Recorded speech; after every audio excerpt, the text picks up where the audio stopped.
Yersinia. Okay? Sige. So actually, this organism is actually among the three na na-mention dyan, the most common that has been really known for the past century is the pestis. Because it's the deadliest among the plagues that happen in the world, right? And it is common because, again, it's the main causative agent of bubonic plague. Okay? The bubbles. Ano? Uso pa rin yan eh, no? Bubonic plague. No? So this one is isolated, imagine, isolated by Alexander Yersin way back in 1894. What was the year of pandemic, of the bubonic plague? It was? Kailan? Ay, ikaw was kaya naman sa quiz, nasa quiz B, no? What was the year? Quiz B. What are the cause? Usually it's the rat flu. Okay? Sino ganito kaina sa may Borrelia ixodistic. So sino naman i-remember ninyo for the Yersinia? It's the rat flu. Okay? It's a gram-negative oval or Coccobacillus, bipolar staining and pleomorphism. It's non-motile and it's capsulated. Okay? So yan. Imagine. No, ang daming nangyari sa mundong ito. Diba? So, plague pandemics, no? 1/3 of Europe, 14th century. Eventually, in 1894, marami. Hanggang pumunta siya sa Corona. Diba? Sabi, no? Imagine, if you're going to see 3 years pa malagaling sa COVID, marang mamatay. So, ano na mo from 1967, from 1918 to 1967 pa siya nawala, no? Imagine. Mabilis naman kasi maganda na yung technology natin. Okay? So, source of infection are wild rodents. But remember, hindi lalabas mamaya sa exam yung rat flea. What is the specific genus and species of that rat flea? Synopsilla cleopis. Okay? So, bantay lang yun. Ang second year nga mo intra sa quiz B sa difficult round, hindi na makuha, ha? Synopsilla cleopis. I-judge yun na mo. Okay? Kaya giingon na ako karon pa lang. Okay? It's Synopsilla cleopis. Okay? Sige. So you have different virulence factors, no? And you have 3 clinical forms, but the most common of which is the bubonic plague. Okay? So how do you, or what is the mode of transmission? It is exposure ba? Oh, take note. Yung sa leptospirosis kanina, is it exposure to the rats alone or is it exposure to the urine of the rats? Urine of the infected rats. Not all of the urine ng rat, na bisa kung ihi na isa si mong bakbak, wala na siya leptospirosis. Okay? Unless that specific rodent is infected. But this one also, no? Bisag paakon pa ka sa ilaga, kung dili na siya infected by pestis, nothing to worry about. Okay?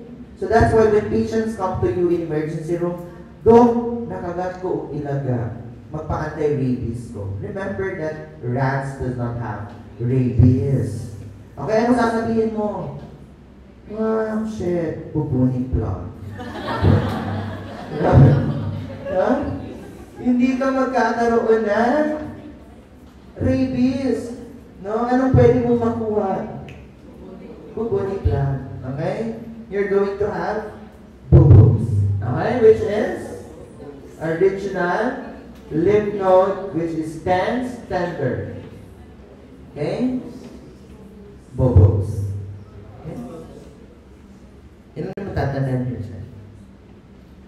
So way back in 1894, yung 1400, actually not 1400s, no 1800s na, nakita niyo itong timeline ganina, it was the time that this organism was used for bioterrorism. Okay? Kasi na-discover na nila eh. Kasi diba, have you seen kanina that 1/3 of Europe died because of this plague? So pwede. So eventually, they used it again as a form of bioterrorism. Do you believe in some of the statements? If you're going to read the term sa internet, no, yung ganun, the mga letters na start. Conspiracy theories that COVID-19 has been used for bioterrorism. Okay. Pwede. Pwede. No? Pwede. Okay. So you have three. No? You have the septicemic, bubonic, and the pneumonia, yung pulmonary plague. Pero the most common one is the bubonic. Okay? Take note of this common. You have the Kerry Blair, and you are going to see this in direct microscopy as safety pin appearance. What is safety pin? Ano yung safety pin? Kakailan mo safety pin? Okay. Nagkong mo kailan safety pin? Sibir? No, ano? Diba? Ano? Diba yung ano? Safety pin appearance. Okay? Aerobic, facultative, etc. Okay, mga ano na. Mga nice to know na. Treatment. Ano na ba ang nabigay sa book? I think it was changed already. Hindi na ata yung sa gentamicin.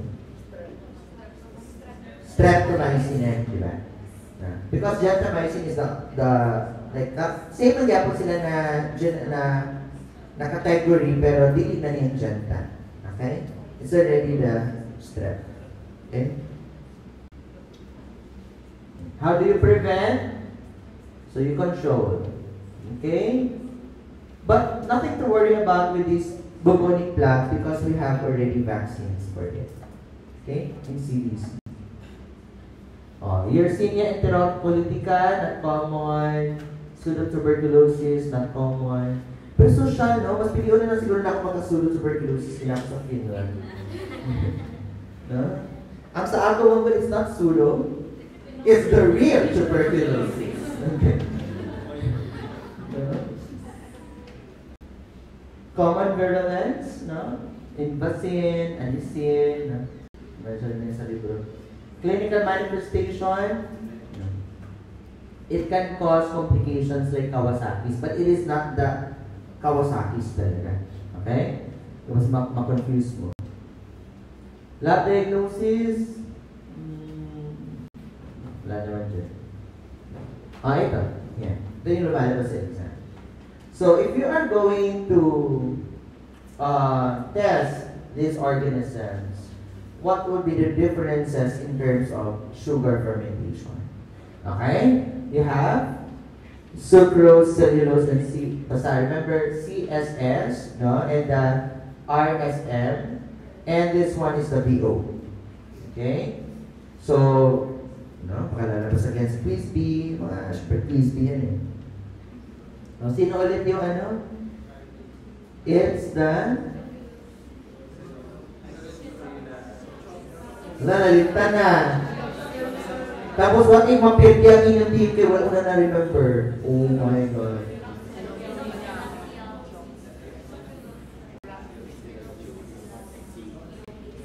Let's talk about Pasteurella. Pasteurella multocida again. Hindi na to siya rat bite. This one is from what? From your dog and cat bite. Okay? Sige. Actually, remember, yung ito ng organism, ito yung most common, di ba? Pumunta yung mga pasyente sa emergency room. The dog, napaakan ko kiro. Okay, papante rabies ko. Okay. Tapos doon, nagahubag na siya. Rabies na ba yun? No, it's not rabies. Rabies cannot cause cellulitis. Okay? But, what is the main reason bakit nagkakaroon ng cellulitis? It's the bacteria coming from the mouth of the dog or the cat. Sometimes, when normal flora kasi yan sa bunganga nila, that's why individuals that has been bitten by a dog or a cat, we give them at least an antibiotic. Why? We do not wait for it na maghubag. Okay? Somehow, it works as a prophylaxis. That's why if you go to the emergency room or animal bite treatment center, anong binibigay sa iyo? Mefenamic, ano pa? Cloxacillin or cephalexin. The tetanus toxoid and the anti-tetanus serum. Okay? Because we are trying to prevent na magkakaroon ka ng Pasteurella infection. Okay? Ano man? Lisod kayo ng palol kung naanas sa inyong lawas. Okay? So, infection following trauma or leading to bacteria. Okay? So again, the treatment na naman dyan is penicillin G. Okay? How do you remember? Sino yung tinutusok at sino yung nilalagay sa bunganga? Di ba you have to learn sa penicillin, right? The V and the G.